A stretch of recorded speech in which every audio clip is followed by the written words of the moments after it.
안녕하세요. 시청자 여러분의 소중한 시간을 저와 함께 해주셔서 대단히 감사드립니다. 여러분의 끊임없는 관심과 많은 댓글은 저에게 큰 힘이 되고 있습니다. 12월 25일 월요일입니다. JTBC가 수천억의 적자를 내고 있습니다.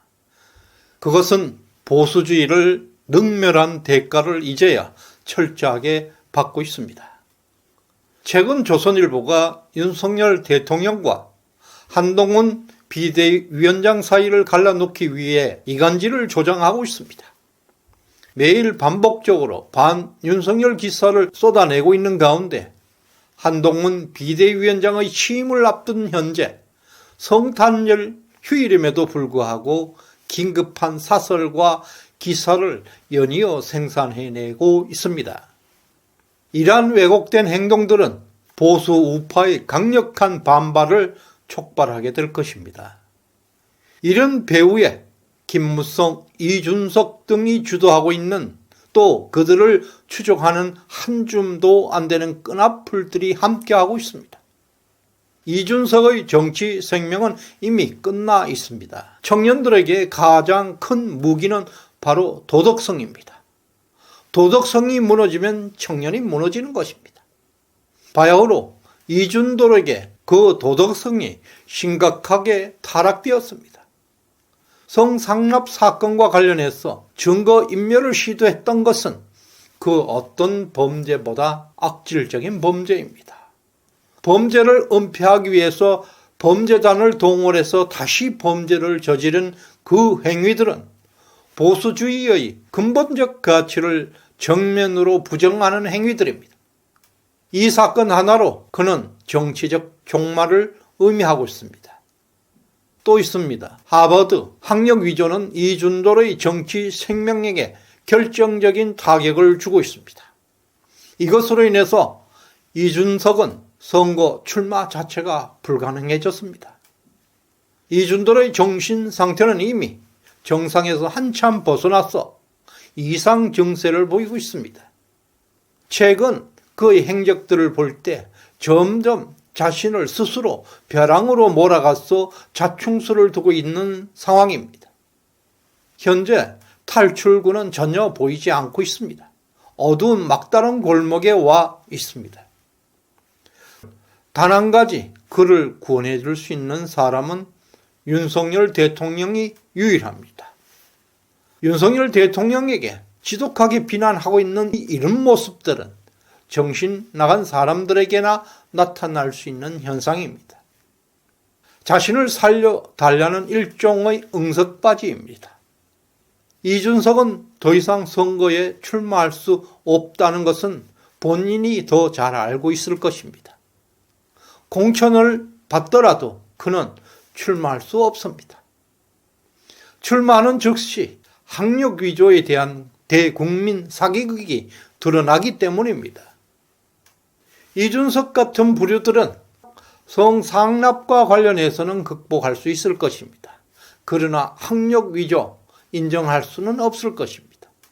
당대표에 당선된 것이 대국민 사기라는 것을 인정하는 꼴이 되기 때문입니다. 보수주의 정치인들에게는 이러한 사기 행위는 결코 용납될 수가 없습니다. 그럼에도 불구하고 최근 조선일보가 이준석 일병 구하기를 위해서 총대를 메고 있습니다. 조선일보, 이준석 등은 한겨레 신문보다 더 악랄하게 윤석열 대통령에 대한 반감을 더 강하게 드러내고 있습니다. 조선일보 오늘자 기사와 사설을 보게 되면 조선일보가 얼마나 윤석열 정부에게 반감을 갖고 있는지 알 수가 있습니다. 첫 번째, 이번 주 탈당을 공언했던 이준석 전 대표 문제도 한동훈 위원장이 어떻게든 풀어야 한다. 이준석 전 대표는 거친 언동으로 논란은 부르고 있지만 지난 대선에서 승리에 기여한 젊은 정치인과 결별한다는 것은 집권당의 손실이다. 이 전 대표는 기본적으로 국민의힘과 같은 이념을 갖고 있다. 그조차 품지 못한다면 어떻게 총선에서 표를 얻고 야당과 협치를 할 수 있겠나? 한동훈 위원장이 윤 대통령과 이 전 대표의 화해를 이루는 데 기여할 수만 있다면 한동훈 비대위는 탄력을 받을 수 있을 것이다. 이준석 일병 구하기가 눈물겹습니다.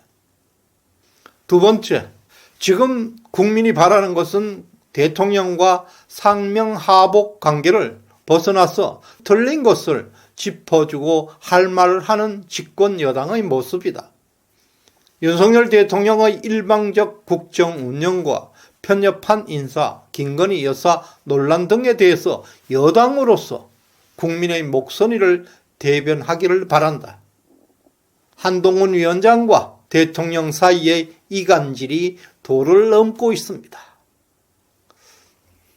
세 번째, 김건희 여사 문제입니다. 김건희 여사 특검법에 현명한 해법을 제시해야 한다. 윤 정권의 약한 고리가 김건희 여사로 드러나자 민주당이 총선을 앞두고 정략적으로 추진한다는 것은 분명하다. 무작정 대통령이 거부권을 행사하면 역풍을 불러올 수 있다. 독소 조항을 없앤 뒤에 총선 후에 추진하는 방안을 한동훈 위원장이 적극 제안할 필요가 있다.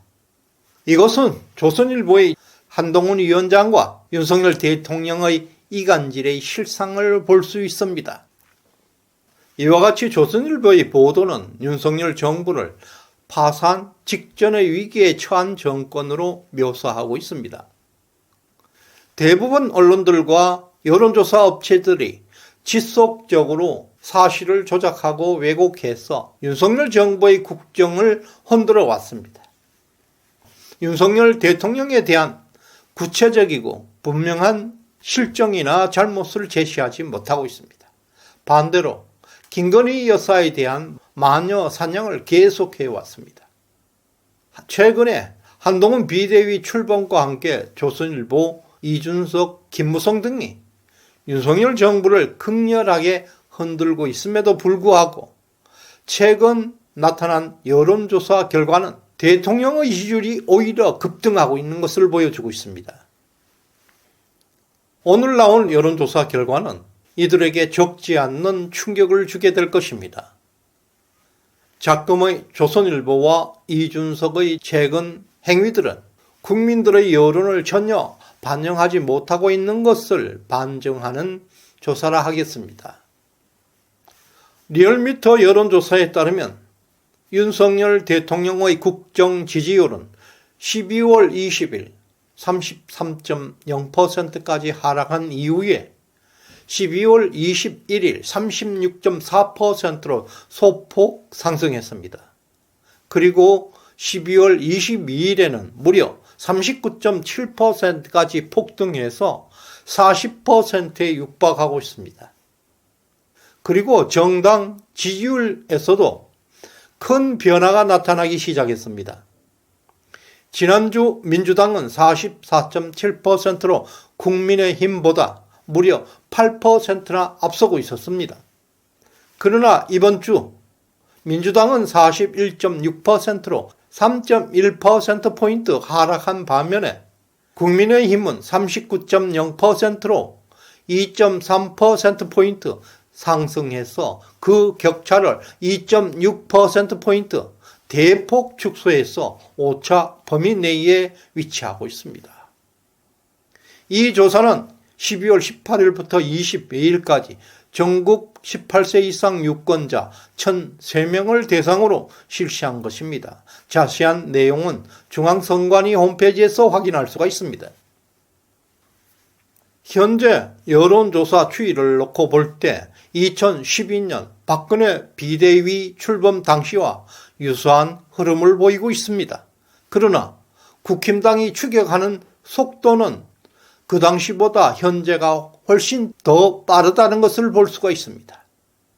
이것은 한동훈 컨벤션 효과에다가 KBS 정상화의 영향력이라는 것을 볼 수 있습니다.